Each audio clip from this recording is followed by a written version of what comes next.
পৃথিবীতে এমন কিছু অদ্ভুত ঘটনা ঘটেছে, ড্রোন না থাকলে যা দেখা তো দূরেই থাক, মানুষ কখনো কল্পনাও করতে পারত না।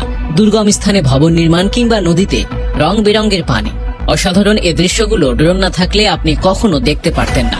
এমনকি ড্রোনের সাহায্যে মানুষের উড়ে বেড়ানোর ঘটনাও ঘটেছে। চলুন তবে দেরি না করে দেখে নেওয়া যাক আমাদের পৃথিবী আজ কোথায় চলে গেছে। প্রথমেই ভারতে অবস্থিত একটি গির্জার দিকে চোখ দেয়া যাক, যেটি অথই পানির মধ্যে অবস্থিত। ভাসমান শহরের নাম শুনলেই চোখের সামনে ভেসে ওঠে ইতালির ভেনিস নগরী। যদিও এদিক দিয়ে খুব একটা পিছিয়ে নেই ভারতও। ভাসমান বাজার, ভাসমান হোটেল, এমনকি ভাসমান পোস্ট অফিসও আছে এই দেশটিতে। জম্মু কাশ্মীরের রাজধানী শ্রীনগর গেলেই পাবেন এসব কিছু। তবে কর্ণাটকে অবস্থিত ভাসমান এই গির্জাটি এই সবকিছুকেই যেন ছাড়িয়ে যায়। গির্জাটির নাম শেট্টি হাল্লি রোজারি চার্চ। 1860 সালে ফরাসি ধর্মপ্রচারক জিন এন্টিনাইন ডুবিস এই গির্জাটি তৈরি করেছিলেন।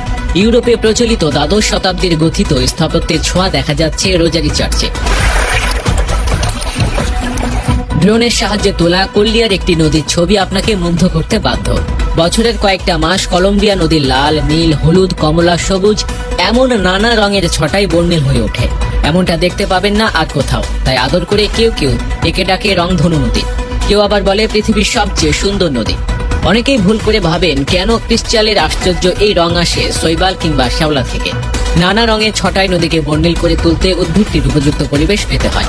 পানির উচ্চতা নির্দিষ্ট স্থানে পৌঁছালে এবং সঠিক পরিমাণে সূর্যের আলো পেলে তবেই কেবল নানা রঙের ছটায় বর্ণিল হয়ে ওঠে। এই পর্যায়ে চলুন ড্রোনের সাহায্যে উড়ে বেড়ানোর ঘটনাও জেনে নেওয়া যাক। অনেক আগেই ড্রোন দিয়ে ঈগলের চোখে পৃথিবীকে দেখার স্বাদ পূরণ হয়েছে মানুষের। সাম্প্রতিক সময়ে যে কোনো ভিডিও চিত্র ধারণ করতেই দেখা যায় ড্রোনের শট, কিন্তু সেই ড্রোনে চেপে যে মানুষও উঠতে পারে এটা ভাবাটা বেশ কঠিন। সেই অসাধ্যকে সাধন করার এমন ভিডিও সামাজিক মাধ্যমে বেশ ভাইরাল হয়েছে, যার পর থেকে শোরগোল পড়ে গিয়েছে নেটিজেনদের মধ্যে। পশ্চিম এশিয়া ও পূর্ব ইউরোপের সংযোগস্থলে অবস্থিত জর্জিয়াতে এমন একটি বিচ্ছিন্ন গির্জা আছে, ড্রোন না থাকলে পৃথিবীবাসী যা হয়তো কখনো দেখতেও পারত না। দেশটির রাজধানীর খুব কাছেই অবস্থিত গির্জাটির মধ্যে স্থাপনা পৃথিবীর অন্য আর কোথাও নেই। গির্জাটি বিশাল উঁচু একটি পাথরের স্তম্ভের উপর স্বমহিমায় দাঁড়িয়ে আছে, যার উচ্চতা 131 ফুট। এখানে যে ধর্মগুরুরা থাকেন তারা প্রতিদিন 20 মিনিট ধরে লোহার তৈরি মই বেয়ে উপরে ওঠেন। তবে পর্যটক এর অসাধারণ সৌন্দর্যকে উপভোগ করতে পারেন না, কারণ জনসাধারণের জন্য এই গির্জাটিতে ভ্রমণ সম্পূর্ণ নিষিদ্ধ। কেবল সন্ন্যাসী ও ধর্মগুরুরা এখানে প্রবেশ করতে পারেন।